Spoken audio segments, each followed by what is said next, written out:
Welcome to a review for Brewly. That's www.brewly.co.uk. Today we're taking a look at one of their range of homebrew kits, and we've taken the trouble of pre-preparing all the equipment, so it's all sterilised, ready to go. It takes about 15 minutes.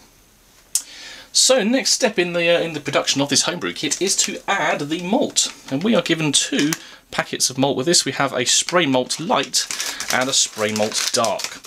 So we are simply going to add that straight to our vessel. Chuck it in. And you also get 2 separate packets of hops as well. We'll show you a picture of all the equipment during the review. But it's really quite straightforward. So here we go. I'm going to add the dark malt now. That's the next step.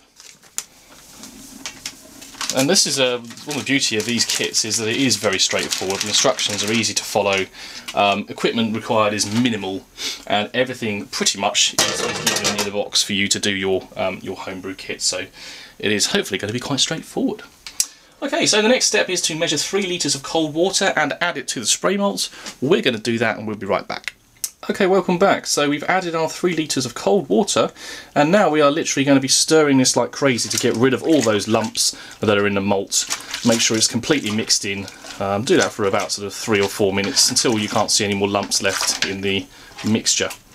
Once we've done that, it's going to be a case of whacking on the heat for this, and we're going to leave that until it boils, at which point we're going to turn it down to a gentle simmer. At that point we will then be adding our first packet of hops and leaving for 45 minutes. So we'll rejoin it when we're adding the hops. Okay, so you're rejoining us at the boiling stage now. The stirring stage was slightly messier than we anticipated, but hey, we're trying to keep it real for you here, so let's show you the mess anyway. There we are, nice pan down. Fantastic.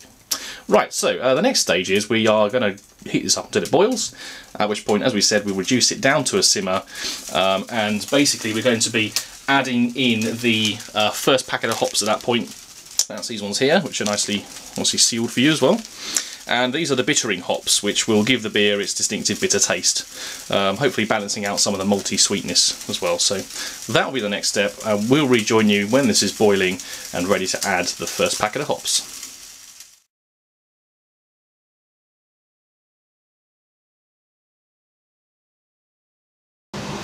Okay, welcome back folks. Boiling has commenced, so we're now going to drop it down to a gentle simmer for 45 minutes, and this is the great bit.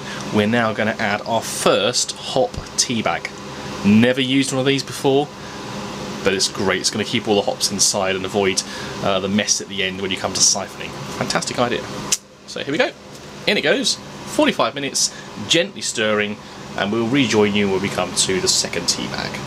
Okay, welcome back. So after 45 minutes we're now ready to add our second hop tea bag here, and this one's going to give the beer its authentic smell and taste.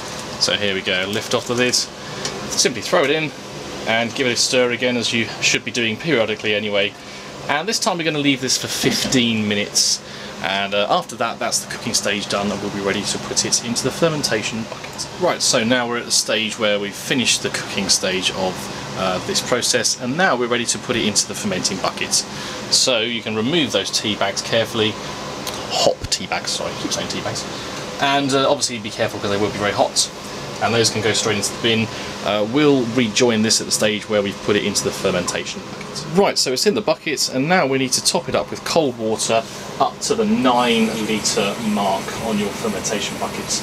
At that point we'll be ready to add the yeast, and we'll rejoin it at that stage.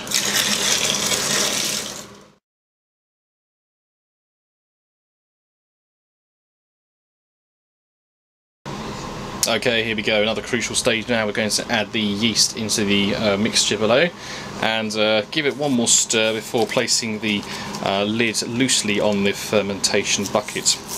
Now we're actually going to be doing a follow-up review of this, because we want to obviously see what it tastes like, but we're also going to be siphoning this into a barrel rather than into the bottles that it suggests. But you know, it's up to you, you can do either, and essentially we're ready to go on that, so we'll just give it a quick stir and then we'll rejoin it at the next stage in a few days' time when it's going to be ready for siphoning. Thank you for watching.